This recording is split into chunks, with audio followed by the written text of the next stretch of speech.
Hello everyone, I'm the Faithful Mama. Nobody gets through life without experiencing pain, whether it's a broken heart, anxiety, a physical illness, or betrayal. Suffering is something we all have to face. But what if your pain isn't meaningless? Today, we are looking into the Sorrowful Mysteries. These 5 stories will show us how Jesus walked through the absolute worst of human suffering. Let's get into it.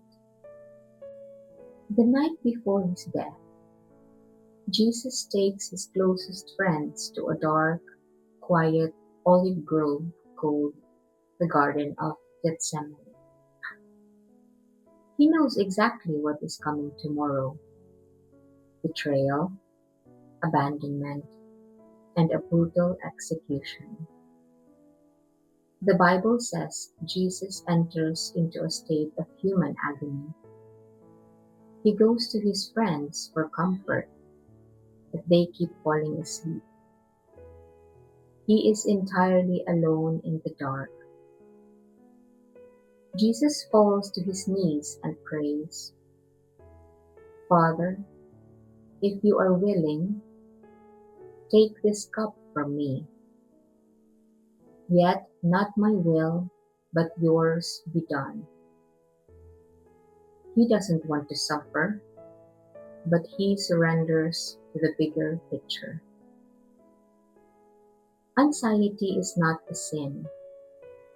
Jesus experienced a panic so severe it physically altered his body.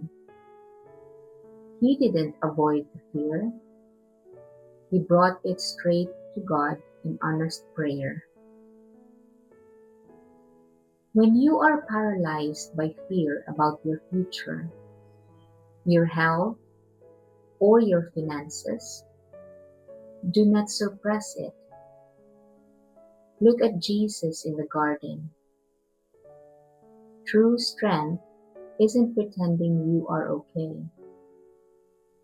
It's being honest about your pain and finding the courage to say, "I trust the process even when it hurts." After being arrested and subjected to a rigid trial, Jesus is handed over to the Roman governor, Pontius Pilate. To appease an angry crowd, Pilate orders Jesus to be scourged. Human scourging wasn't just a standard whipping. It was a brutal, near-fatal form of torture designed to tear a person's flesh apart, using whips embedded with pieces of bone and metal. Jesus is tied to a cold stone pillar, stripped of his dignity, and physically shattered. He doesn't fight back, and he doesn't scream curses at his torturers. He absorbs the physical brokenness of humanity into his own body. By enduring physical torture, Jesus completely aligns himself with anyone experiencing physical pain, sickness, abuse, or bodily limitations. If you are battling a chronic illness, physical injury, or bodily weakness right now, look at the pillar. Your physical struggles do not mean you are abandoned. Jesus walked through physical brokenness so that your bodily suffering could have a deeper, redemptive purpose. The Roman soldiers decide to turn Jesus' suffering into a twisted joke. Since people claimed Jesus was a king, the soldiers dress him up in a faded purple robe and jam a ring of long, sharp, rigid thorns directly onto his head like a mocking crown. They slapped him across the face, spit on him, dropped to their knees in fake worship, and mockingly screamed, "Hail, King of the Jews!" Think about the psychological weight of this. Jesus is the creator of the universe, yet he allows his own creations to spit in his face and treat him like garbage. He trades his divine glory for pure, unadulterated public humiliation.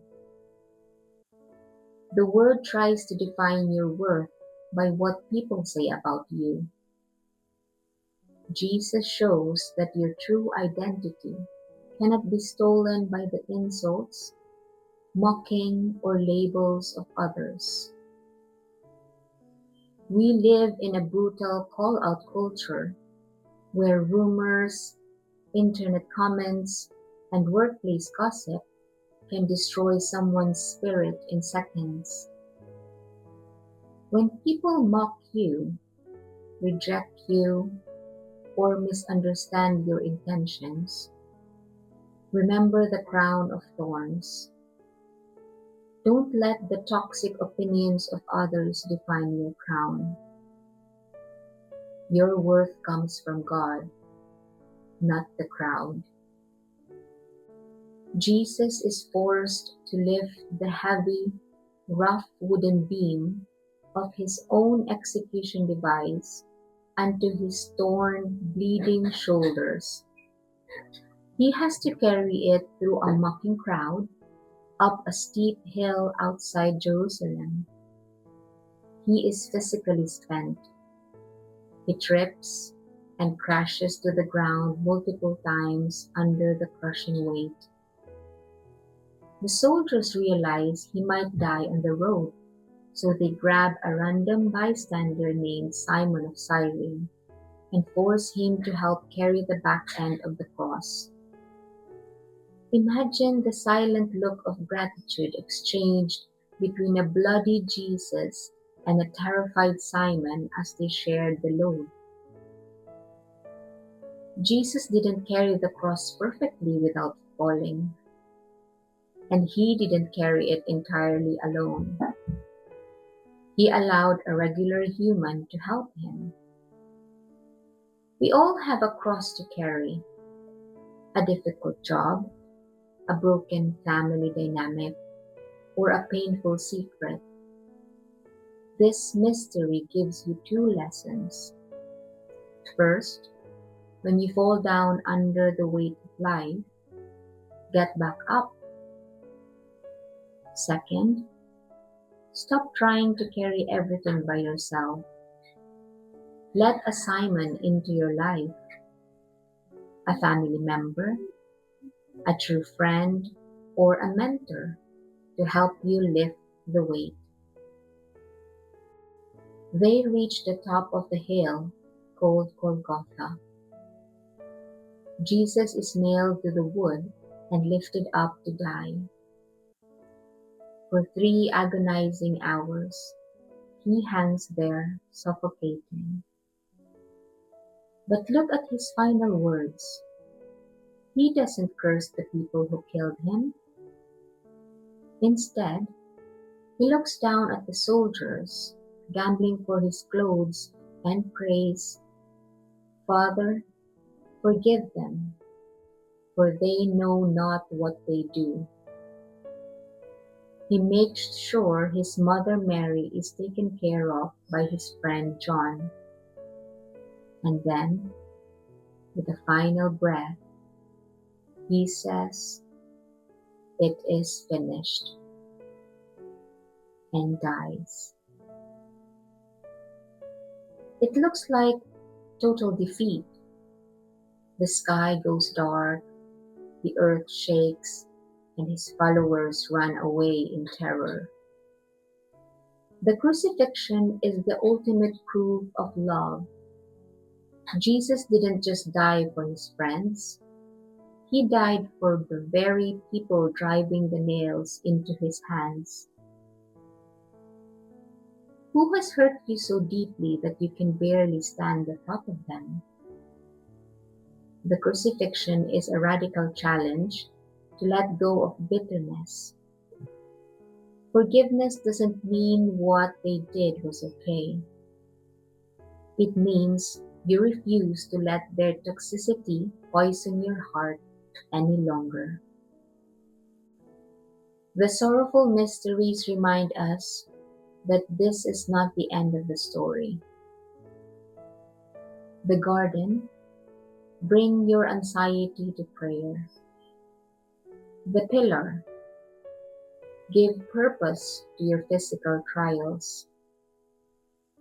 The thorns, ignore the mocking of the crowd.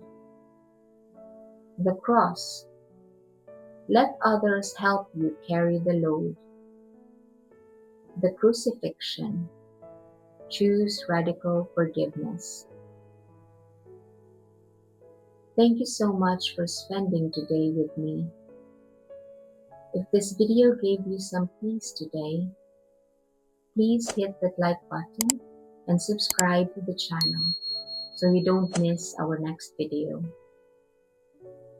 Let me know in the comments which sorrowful mystery gives you comfort in your struggles right now. Until next time, take care and peace be with you.